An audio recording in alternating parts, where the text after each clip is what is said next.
Back again, guys. Here's this color theory for Old Man Penda. Last video we did the inking and resketching of him for our redesign. You can see here Old Man Penda, how he used to look versus how he looks now. I do like the design a lot better.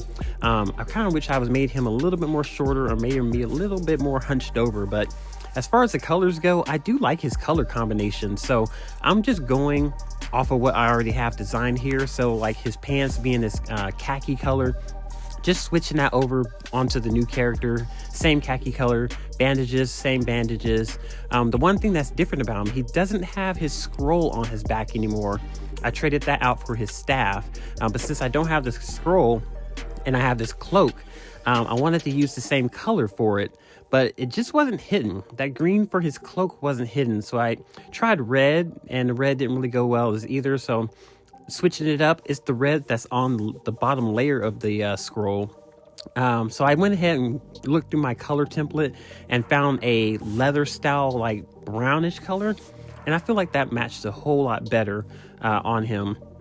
So here's the color for real. I kept the gray hair because, you know, he's old, and like I said, his color combos are not really too in-depth. For his staff, I wanted something ethereal. Actually, the moon, I wanted to look more lunar, so that's why I went with this pinkish beige tan color. And then the staff, I did try the concept of his green again that was on the scroll, but didn't really like it as much, so that's why I went with this blue. So yeah, that's going to be his solids, getting his base colors down, and then we'll move on to the next section. All right, so light sourcing. Clip Studios has a really cool feature to create light source. You can see here it's called color or shadow assist, and you can turn this all the way up or turn it all the way down. Figure out if you want the light source to be above, below, from the side, from the back, and how intense the light source is. You can see there it shows you can put up to four different color sources for your shadows, highlights, midtones, all that kind of stuff. I use it primarily just for a shadow layer. As you can see here, it grays everything out that should be a shadow, and from that angle I depict it, it's showing me like, hey, from this angle, this is where shadows should be. And so I'm going through here and just laying out with my blue line art where I want my shadows to go. Now I'm not tracing one-to-one on where the shadows are telling me where they should be at, because I mean, even though it's a very cool feature, it's not 100%. It doesn't work 100% accurately on, yeah, this is exactly where shadows could go, but it's an amazing feature, and I'm sure once they update some more tweaks and bugs in it, it might come out a little more polished. But for how it is now, this is actually pretty amazing how well it can create a shadow layer for you. And like I said, I just delete all of my base colors, because that's what you have to do first. You have to have your base colors already laid out, with no shadows, no highlights, nothing like that, just the base colors itself. And it figures out, hey, from the light source, this is where shadows should go, or highlights should go, or midtones should go. And I just turn off my base tones, my base colors, and leave just the shadow indentations of where they're at and where they should probably go. And like I say, I use blue to then lay out exactly, okay, this is where my shadows should go. That way I can use stylistic type of lining if I want to do that way, or even areas where I figure, hey, this shouldn't be that much shadow in here. Like his arm here, it only gave me a couple light sources. I'm like, you know, I'm not as great with this, but I do feel like his arm shouldn't be completely shadowed from this angle. And so I just go through and just figure out, okay, how intense do I really want this part shadow, or how light do I want this shadow area, and then I add extra pieces too, because sometimes it doesn't get it 100% right. So like here for his beard, I added 2 or 3 different, you know, hair spikes and bumps and things like that, where I feel like, okay, he'd have shadow within his beard as well. It wouldn't be just straight solid. And then moving on to his eyes, I use a red color there for the highlights. I use red for my highlights, purple for my other tones, and green for my other shadow colors that I don't want to mix up with the regular shadows. And so you see here, I've got green on his bandages. That's where his bandages would be colored in, because actually I did that because his bandages are going to be inked in a different color than black. They're actually going to be like a gray or maybe white color. I just wanted to stand out a little bit better than just being a regular bandage. I mean, because most of the time bandages are either white or gray in itself, not black bandages. But there's a story behind his bandages. Like I told you guys in the last video, Old Man Penda, he's one of those guys who's an ancient, or not ancient, but a guardian of Trashland Island. And his bandages is a key point to his abilities of what he is currently guarding. He is currently guarding the Holy Scrolls of Rom.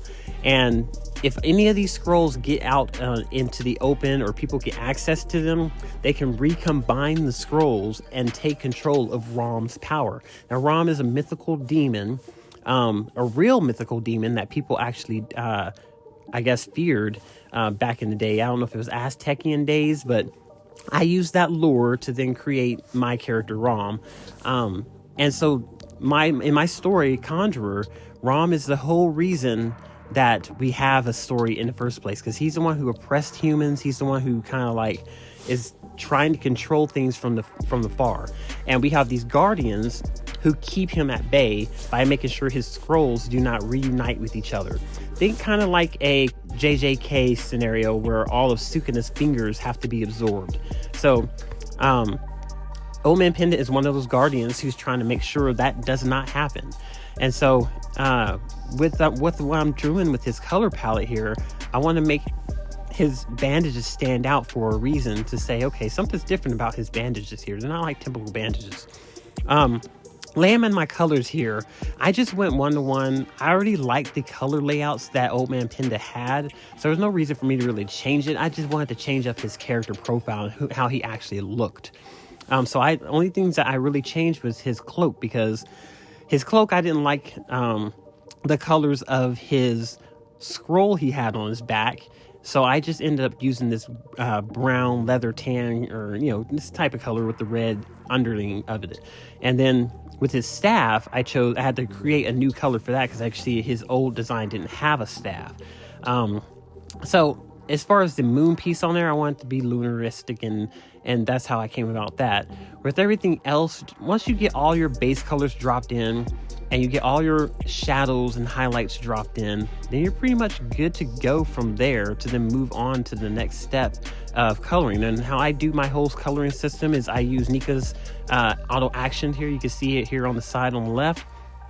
You just turn on, once you turn it on, it turns all of your lines into a pixelated, very, I don't know if it's called aliasing, anti-aliasing, or whatever, where you just get rid of the blur and everything is straight pixel. You're working with straight pixels. Color blending, this is where you're actually going to get rid of all of your shadow line colors. And how she has this here, you pick the different paint bucket and you basically bleed over your line color.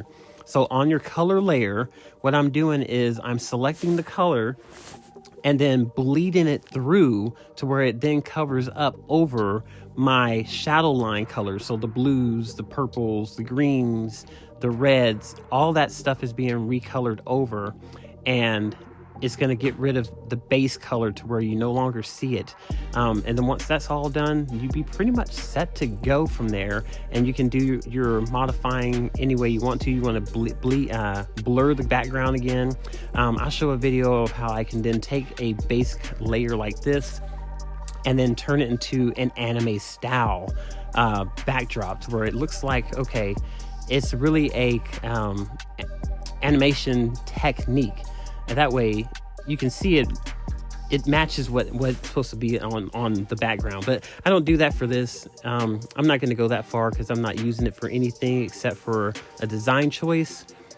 So in here, it's just going to be straight color blocking. And then that way, hey, it'll be all done. And you see here, this is where I'm highlighting his bandages. And so that way I'm going to invert the bandage colors here on the inking layer. And I'm going to use, I believe it was white or gray, so that way his inking bandages can be a different color from his the actual line art. But yeah, that's how that turned out. Hope you guys liked the character. This is Old Man Penda, and I'm out.